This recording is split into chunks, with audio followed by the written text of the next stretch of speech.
Live in Western Oregon, this is NBC16 Today.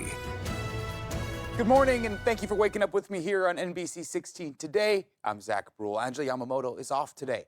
We'll get to your top stories in just a moment, but first, we'll talk about what you're probably thinking about, the rain that has made a return to the area in the past 24 or so hours. Throughout the morning, we've been experiencing quite a bit of wet weather, and it's going to be sticking around at least for most of the day. That wasn't the only activity that picked up in the past day or so either. It's been quite windy out there as well, especially along the coast, looking at some 35 to 40 mile an hour gusts pretty consistently along the coast, and then 25-ish mile an hour along the I-5 corridor yesterday. Today, already starting to pick up as well. You can see some decent numbers for the early morning hours throughout the region. As things warm up, it's going to continue to increase as well. So don't be surprised if you have some gusty conditions out there. Now, we are waking up with some pretty warm conditions as we get started today. Mid to upper 40s and if not 50 degrees pretty consistently across the region. Of course, you climb an elevation, you'll get a little cooler than that. But for the most part, a pretty warm morning to get ourselves started. We're going to continue to see rain activity throughout the morning and into the early part of the afternoon. Then it's going to break up quite a bit, get a little more sporadic. Only thing downside-wise is that you're not going to see those temperatures climb up very much as the rain separates and calms down just a little bit. We're only getting to the low to mid-50s today. It does look, though, as if this evening into the late night hours we'll see that rain calm down and separate for a little bit before that second low-pressure system comes into the fold. I'll have Chief Meteorologist John Mayer join us in just a little bit to break that all down for you. These past couple days have been very taxing on our deputies, detectives, and our entire community. The Lane County Sheriff's Office sharing just how much recent criminal incidents have been impacting their department. This comes as updated information was released regarding 2 murders that occurred this week, less than 24 hours after the Sheriff's Office assisted in the manhunt for Elias Weezar. Billy Spots attended a press conference with LCSO and has the details. Wednesday, in 2 separate incidents, 2 women were killed in Lane County. They discovered the deceased female, identified as Serena Dawn Cochise, 54, had suffered a gunshot wound. With a person of interest identified, Coach's partner, John K. Kelly. Coaches and Kelly had been dating for some time. As the investigation unfolded, evidence revealed probable cause that Kelly was responsible for Coach's death. A warrant was issued and Kelly was later arrested in Mendocino County in California early Thursday morning. At 3 p.m. that same day, while patrol deputies and detectives were still working the Highway 36 incident, a second shooting was reported in the 1000 block of Cinnamon Avenue. That shooting resulting in the death of 37-year-old Melissa Ray Holland. Investigation revealed Holland had been shot by Isaac Paul Bartlett, 20, during a dispute with another male. Bartlett drove off soon after, resulting in a road closure near Willa Gillespie Elementary. Eventually, Bartlett surrendered and was arrested by deputies. Bartlett is facing charges of manslaughter, assault, and felon in possession of a firearm. Back in February, Bartlett was involved in an incident also near Willa Gillespie Elementary. He was initially charged with a probation violation, but was ultimately deemed a witness in the incident. Both of these murders came shortly after the manhunt for Elias Weezar, who was wanted for a double homicide of his ex-wife and girlfriend that ended along the median of I-5. To have 3 high-profile incidents in 24 hours is taxing, but speaks to the caliber and quality of the men and women who work at the Lane County Sheriff's Office. Reporting in Eugene, I'm Billy Spots. All 3 of these incidents are still active investigations that are ongoing. We'll continue to monitor them and bring you new information as it comes forward. We also have an update on a story we brought you earlier this week. The Benton County Sheriff's Office are still seeking the public's help in a possible fatal hit and run. Police have now identified the victim as 29-year-old Deborah Rosemary Hakila of Albany. It was at 3 o'clock Wednesday afternoon when authorities were alerted to the discovery of a deceased woman on Highway 20 near Hayek Park between Albany and Corvallis.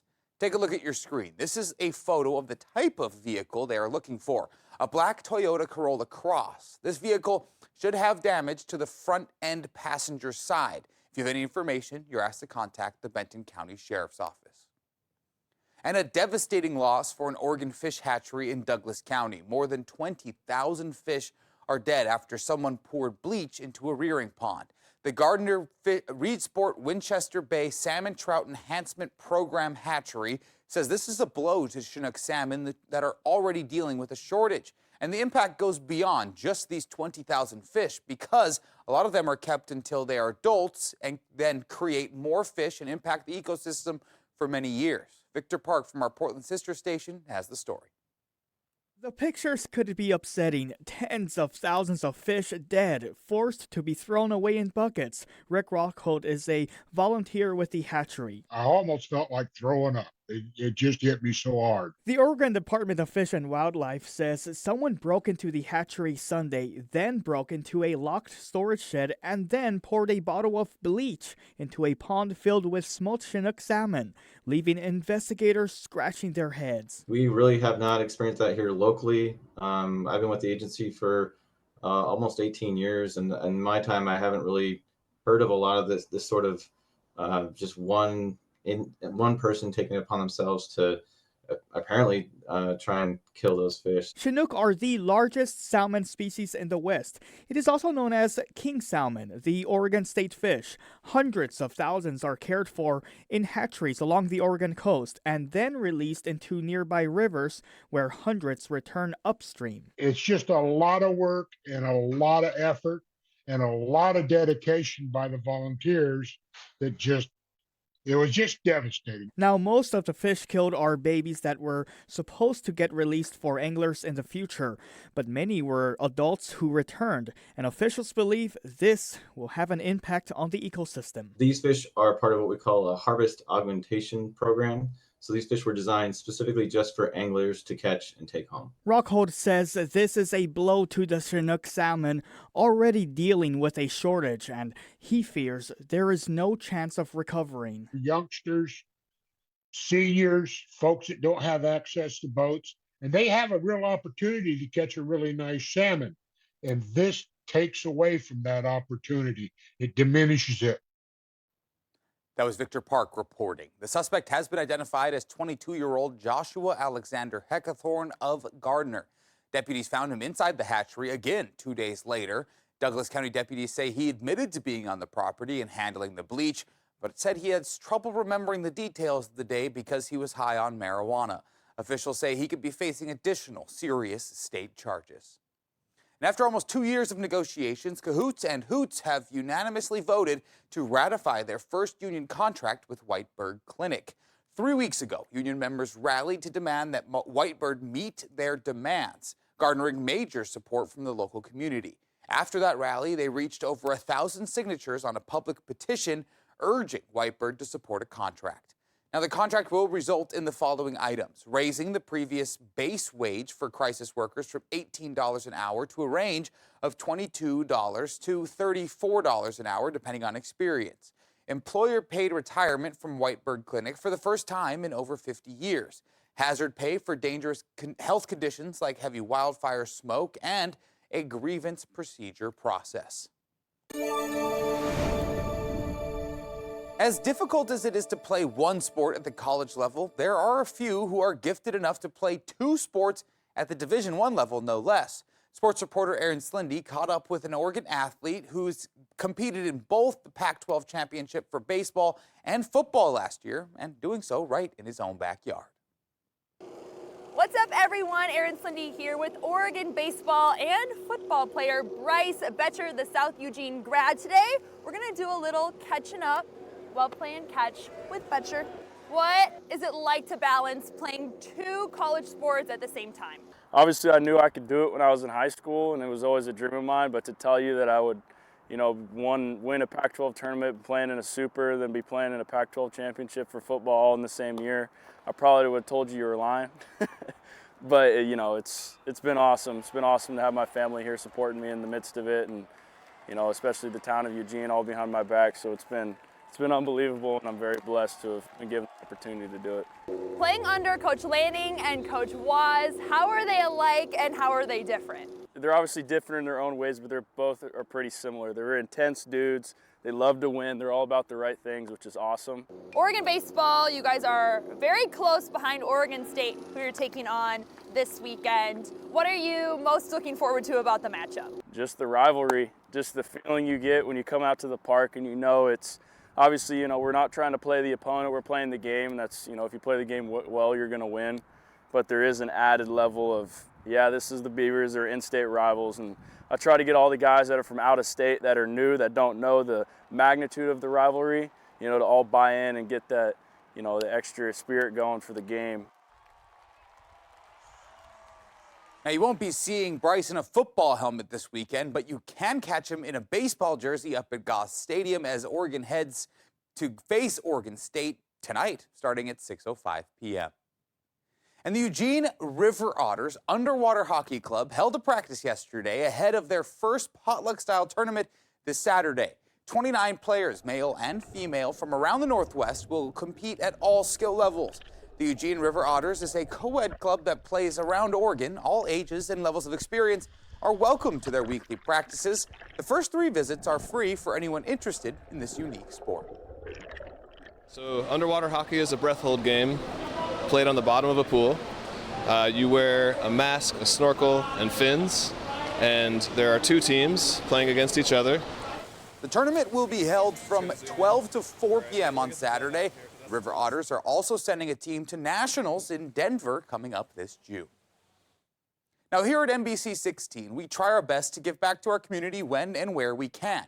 Recently, we were set to retire one of our station's news cars, and we thought we could come up with an idea of how to use it to help someone in need. Now, I'll tell you about how we and 2 other Eugene staples came together to do just that.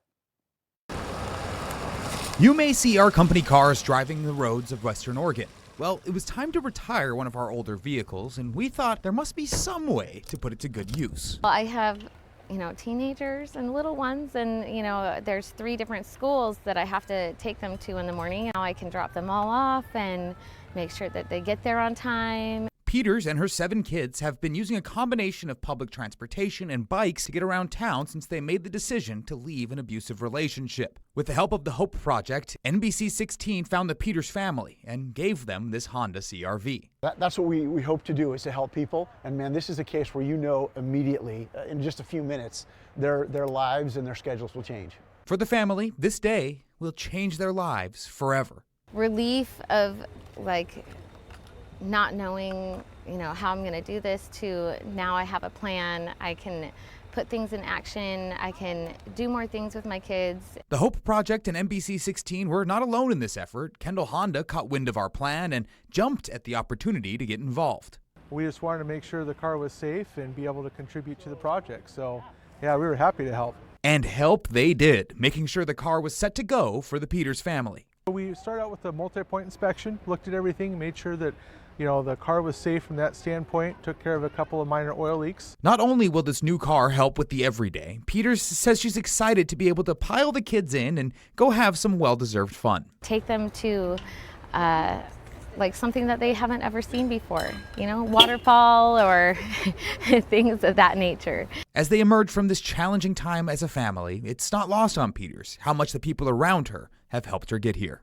People have blessed our family with so much, and I am just over the top grateful. We at NBC16, together with Kendall Honda and the Hope Project, we're so proud to be able to come together and do this for this wonderful family. Are you guys ready to go drive your new car? Yeah! Sounds pretty good to me. Mom, I think it's your part now. All right. Thank you so much. Of course. Wave to the camera, guys. Wave.